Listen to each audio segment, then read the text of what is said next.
Hi, I'm Sinikick, and today I'm going outside, in particular to the city built on the unceded lands of the Musqueam, Squamish, and Tsleil-Waututh people known as Vancouver. So, partially why I'm making this video is because I don't get out of the house too often. I work remotely, so during the work week, I'm just kind of stuck inside. So, I'm trying to just get out more and really experience more of the world around me. I take the SkyTrain and public transportation to get pretty much everywhere in the upper mainland. If you're traveling out here, it's really worth using it, especially since it's sometimes the fastest option to get both to and from different places, both in and out of the city. However you make it out here though, I recommend making your way to the West End and checking out Stanley Park. It's a huge public park that covers the peninsula of downtown Vancouver, and it's pretty popular for its walks around the seawall, as well as just having pretty robust nature walks in general. It's a great way to experience some of the fantastic nature of the Pacific Northwest alongside a day trip downtown. The park also has many attractions within it as well. For example, today I'm visiting the Vancouver Aquarium. I would describe it as a pretty thorough but also pretty standard aquarium. They have quite a few sections with a lot of local aquatic life, which I think makes the most sense with the large amount of biodiversity in the Pacific Northwest. It's also a good place to get up just close with this kind of wildlife, and it's a pretty comfortable place to just be around in general, as well as just the educational value if you like that kind of thing, like I do. The tropical fish exhibit is also pretty robust as well, with some pretty big tanks and a lot of variety. I think the appeal for many people visiting the aquarium up here is exhibits like this. Especially this far north, it's interesting to see wildlife from more southern parts of the world.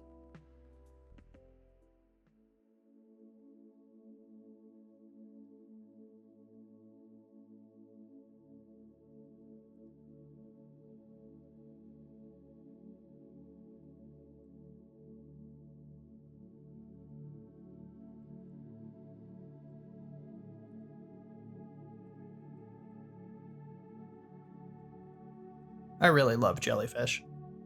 I think exhibits like this are what I truly like about aquariums. It's just such a sensory experience and something so far out of what I see in my normal day-to-day life. I also think it's something that feels maybe a little bit more ethical than some other exhibits because jellyfish aren't sentient and won't have the mental stress that maybe comes with living in an aquarium.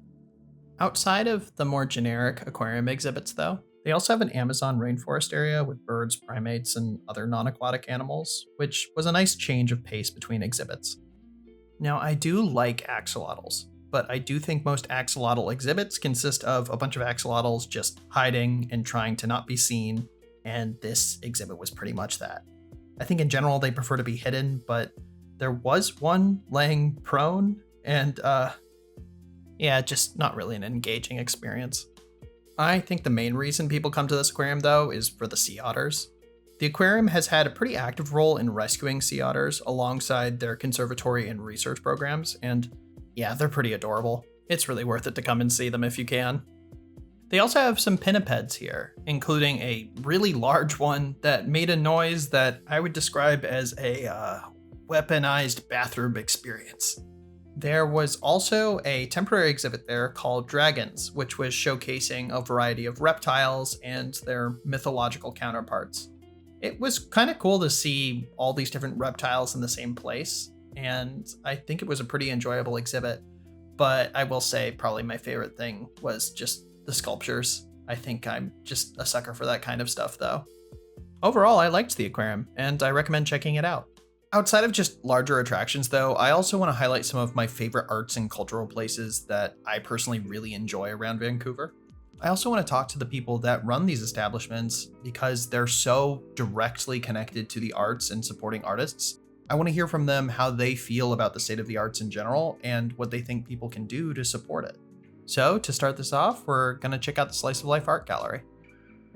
So I joke that it's Willy Wonka's art factory. Around every corner is something different thanks to all the different artists that exhibit here. The rooms always feel different, always feel fresh, but I call this a third space, community art space for sure. So Slice is 10 years old. We, for our first 5 years, tried to be a commercial art house. So that means if you wanted a mural painted at your business or you wanted t-shirts designed or a logo designed, we tried to middleman between clients and the artists. So I was trying to get jobs for them and it was like dragging our reputation through the mud. It was really fun and there were so many beautiful ideas that came out of it, but it's really hard to make a client's vision reality. And artists who are designers have all the patience in the world, and I don't have that patience. So we really saw a lot of value in it. It was really beautiful, but what we preferred to do was just make our own stuff. I saw the artists around me making the most beautiful t-shirts, art pieces, sculpted skulls, like you name it, and they had nowhere to sell those things. A lot of the traditional institutions just kind of support the same people incestuously. So I kind of saw a gap where they needed help selling their work. They had all gone to institutions, universities, but none of them had been taught how to pay taxes. So I really realized there was a gap in the market, and rather than focusing on helping these artists do client work, I wanted to help them do their own work. So about 5 years ago, we switched to really the slice you know now. So I say we've been reborn about 5 years ago. And yeah, I've been kind of rolling ever since. Can you tell me a little bit about why you believe art galleries like this are important? I say the best artists are baristas and bartenders. The working class is making this quality of work that you just don't see. The elites and the institutions and the Vancouver Art Gallery is showing beautiful work. But I found that the real talented artists that can draw without reference and make these gorgeous things work these commonplace jobs. So I think places like Slice represent that class of artists, and I think it's so underrepresented, and there's just so much talent there that's hidden behind having to pay the bills. So helping artists find a way to use their art as their business is what our goal is, and helping them profit off of their art. So encouraging them to sell, encouraging them to see the value in their work and take it seriously as a business. With AI, we're seeing this generation of what looks like high quality work being produced by robots. Oh, the robot's talking. That's the Pinbot machine.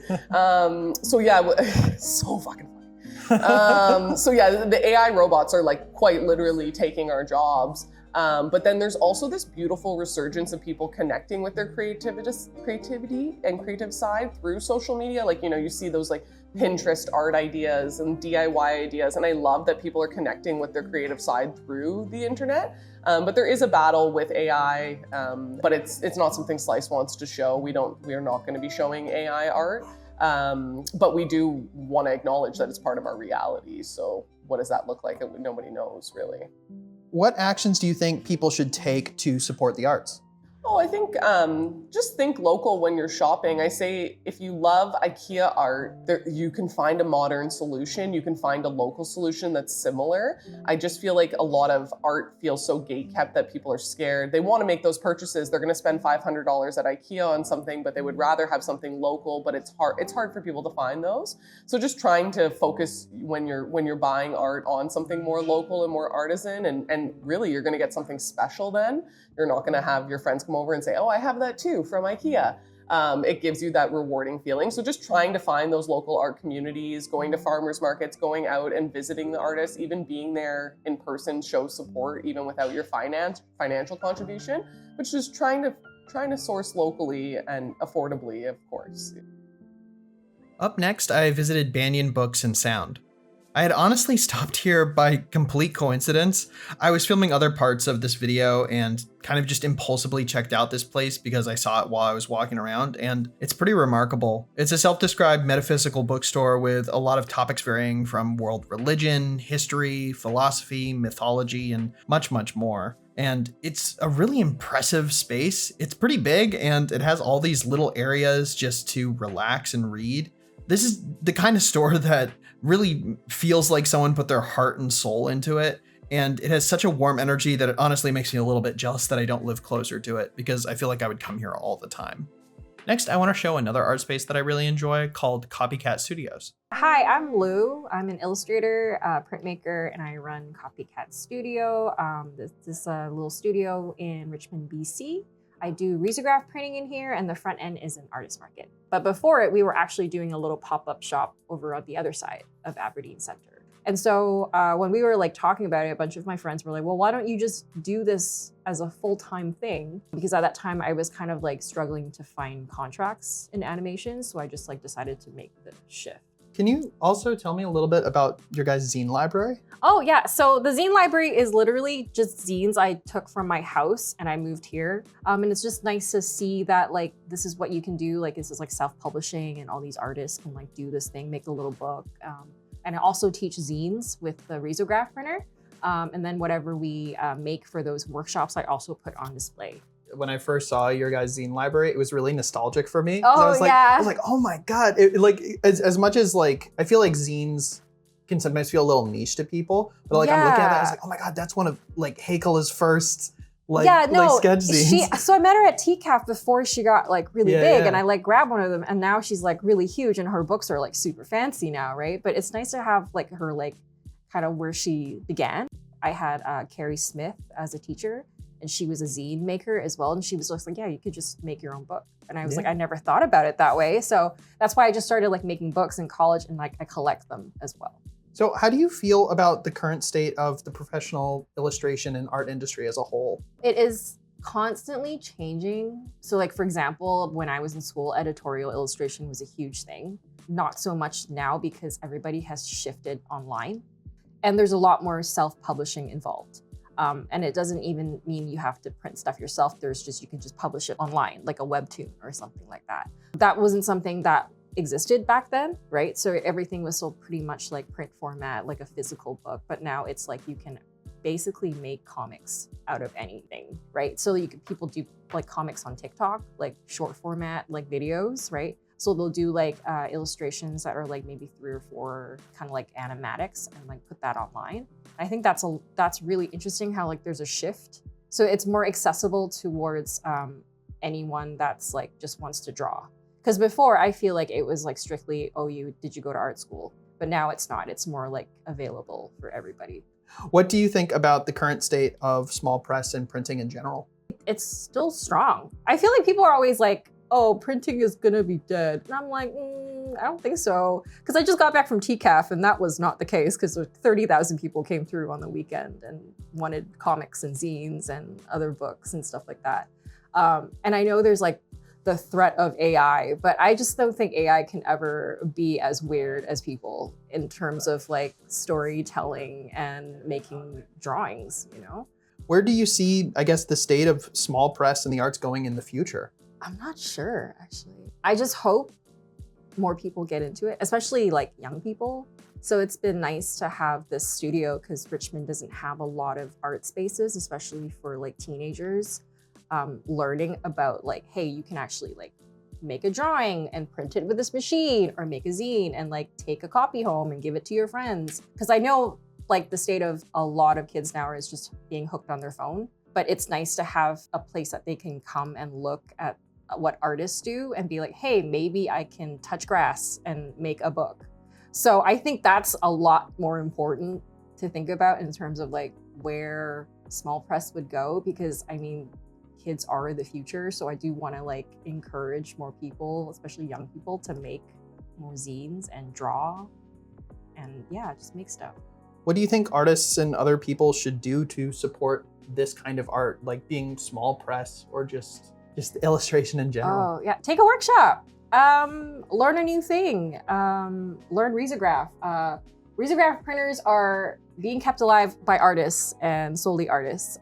We don't really have like technicians we can go to. We don't really have like a website we can ask questions. It's literally some guy on Reddit that's made a huge thread about Riso. There is like a Wikipedia of all the Riso like labs or studios across the world. And everybody just kind of keeps in contact and be like, hey, this is how you clean a drum. And they'll like, if there's a Zoom video or something like that. And it's not, people keep thinking it's a photocopier. Like they come in and they're like, can I make a copy? And I'm like, you have to go to Staples, I'm sorry. That's pretty funny. Yeah, because it's pretty expensive if you just want one copy of something, right? Oh God, yeah, I can imagine. Yeah, so I think like supporting kind of like people who make really niche things and like learning something new, especially now in this digital age where we are just like straight up painting on a computer and not having to think about like color theory or values or something like that. This machine sort of forces you to think that way because there's a lot of color theory involved and values, and this guy doesn't read color, he reads values. So you have to think about all of that.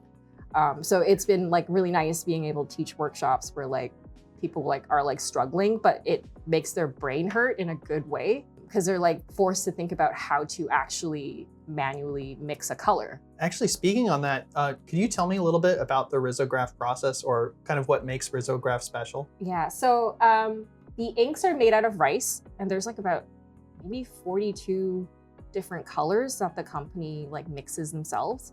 And a lot of these colors don't exactly exist on like a CMYK or an RGB spectrum because they've been manually mixed at a factory. And because the ink is made out of rice, there's like a translucency to it when it prints. And so the inks are unique, and each color is like in a drum that makes a stencil, and you print that color via the stencil. So it's a little bit like silk screening, but inside a photocopier. And so the layers, when they layer on top of each other, you can create all these sorts of different palettes. So for example, if you have a blue, yellow, red palette, you can already create a really large range of like greens, purples, browns, right? So it's just like it's going back to like color theory, thinking about how to layer your art, right, at step at a time, and also thinking about your black and white values in a stencil when it prints out as well. So when I originally did this interview, I had asked Lou if they had anything to shout out, and they had said that they were going to be attending an event on the 3rd and 4th of July, but this edit took a lot longer than I thought it would, so that event has passed. And if you want to support them and see events that Copycat is attending, please check out their Instagram page. They usually have posts that tell you where to find them, and the work that they bring to those events is really awesome, and it's really worth checking out.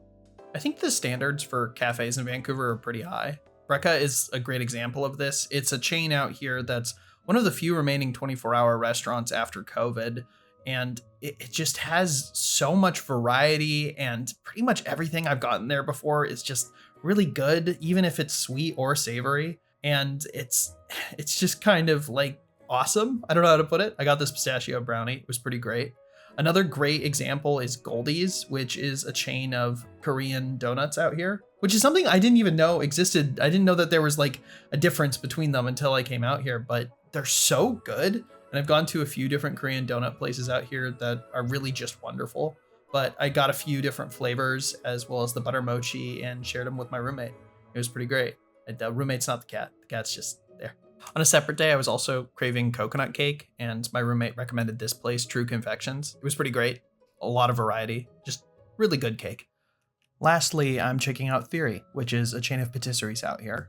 It's just really fancy. That's kind of how I would put it. And it's not saying anything against food, because honestly, the food is awesome, but it's just a fancy atmosphere, and kind of everything here is just really, really good. And I think that's kind of the most I can say on it. As much as it is just kind of simplistic, it is just a really good patisserie. I got the tiramisu and some salted caramel macarons. My friend got the lemon cake and a tomato pastry thing. Yeah, it was just really good.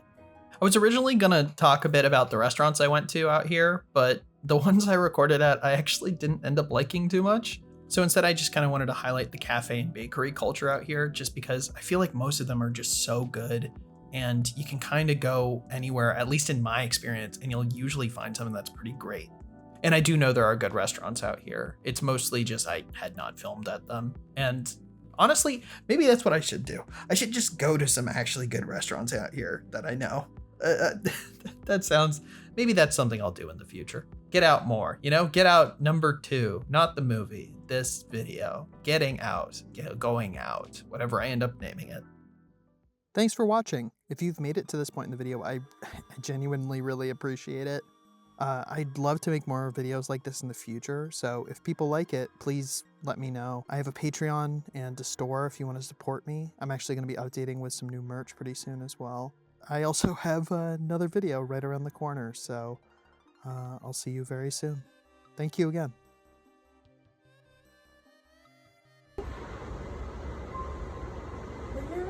Yeah. Wow.